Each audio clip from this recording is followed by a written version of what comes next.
Hey, what's up, Joe Joe in the morning family? I have got something very, very powerful, encouraging for you today.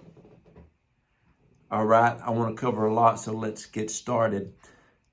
A few days back, somebody called me and said, man, the last 6 months has been the absolute hardest 6 months of my life. They went into their story, what they've gone through, and I let them talk because I'm a good listener. And when they got done, I said, let me tell you something. You are amongst great company. I have never in my life had more people message me over the last 6 months. I've never had this many people message me, talk about they're going through the hardest warfare. They did not say warfare. They said the hardest warfare they've ever gone through in their life. Apostolic people, prophetic people, and intercessors are really going through this. I know the last 6 months has been probably hard. 6 months of the hardest times I've ever had in my life. Same thing for my wife and a lot of my very close friends and personal intercessors, okay? Let me give you a word Nate Johnson shared. He said, a few nights ago while I was in worship, the Lord said to me, the enemy is trying to rob the delivery season. Does that resonate with you? That you are being delivered from one season to the next. But the enemy is trying to rob you of your delivery season. He was on the right. He said, I have seen so many people wrestling with the dogs of doom, is what he wrote right now, just as they have begun to embark in new directions. The warfare has came at a time when many of them were ready to receive new blueprints and birth things that they have been waiting to birth for years. The enemy is raging against so many people who are about to enter into their delivery season. Okay? Is that you?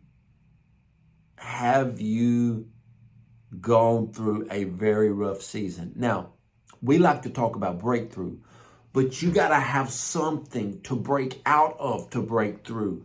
That's why I'm so excited about this season that we're in. Some more stuff Nate Johnson wrote. He said, it wants to come and rob you out of the authentic artifact that God is wanting to bring to you.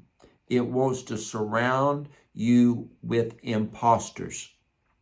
Now, has God removed anybody or a group of people from your life over the past 6 months, 9 months? If he has, there's a good chance he has removed people out of your life that aren't a part of your future. Now listen to me. It does not mean they're bad people. God removed you out of some people's life. Doesn't mean you're bad. It's just they're not there for the next season. The enemy wants to give you the second best option. If the enemy cannot stop you, he tries to slow you down. And if you are pulling and carrying dead weight, that happens.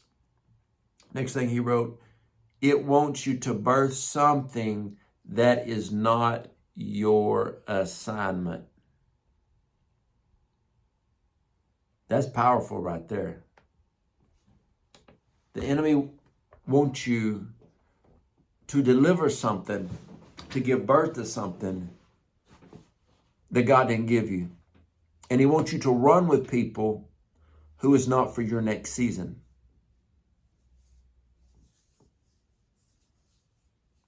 You're rolling with me? You're tracking with me? The enemy has tried to rob you from moving forward. Now, here is the problem. If he can plant seeds in your mind, it can stop you from moving forward. But if you keep the prophetic call that God has on your life in front of you, you won't go back to an old way of thinking. I saw an old buddy of mine a few weeks back. Hadn't seen him in a while, probably 10, 12 years. Good guy, real good guy. And as soon as we started talking, I was like, you have not changed a bit. Just same things holding them back. It was holding them back 10, 12 years ago. I got this one friend that I see about every 6 to 8 months. And every time I see him, he said, my gosh, Joe, every time I see you, you have changed so much for the good, okay? For the good. And he said, you just keep advancing the kingdom every time I see you more and more. Because I'm aggressive about my relationship with God. And I know recently that there's been so many people that are right on the verge of the biggest breakthrough of their life. But what they have to do is, I was talking to somebody recently, and they said, I feel like so many people that I've been close with for years walked out of my life. I said, accept it. When somebody walks out of your life, let them walk. It may be because they were tied to a past season of your life, but they're not God ordained to the next season of your life. My wife was telling somebody the other day, she said, my husband has the gift of goodbye. Like, he can be running with people for 2 years, 5 years, 10 years, 15 years, and they can walk out and he's like, okay. Do I love those people? Yeah. Does it hurt? It's not always easy. But nothing takes God by surprise. Things take us by surprise, but nothing takes God by surprise. So when things happen, we have to be okay with it. We have to keep going. I remember years ago, my wife and I had this ministry, and one of our key leaders wanted to step back. We didn't understand it, and we really relied on this person. And my wife said, there's something wrong with them. Like, watch what happens. Let's let them step back and watch them. Their life fell apart over the next 90 days. I respect them enough to back up and not stay in leadership and do it. They knew what they were dealing with. We saw that person in public recently. They came up and gave us the biggest hug and said, thank you for always understanding me or what I was going through. Honestly, I didn't understand. I just trusted with God. He needed to take them through something that we couldn't take her through. Tracking with me? Don't let the enemy rob you of your birthing season because you kept the same people that you didn't need around you. I'm going to tell you some hard stuff. You may be in a church and God tells you to leave and you don't want to leave. It doesn't mean the church is wrong. It doesn't mean the new church you're going to is right or wrong. Sometimes, like, if a lady is going to give birth at a hospital and she's at her house and she's scheduled whenever she gets, the baby gets ready to come, that she goes to the hospital, she has to change geographical locations to give birth. A lot of times we're like that, okay? A lot of times we are like that, I went to pre-K in one place, elementary at another, junior high school. I went to a few different colleges, got my degree, and I was in different places.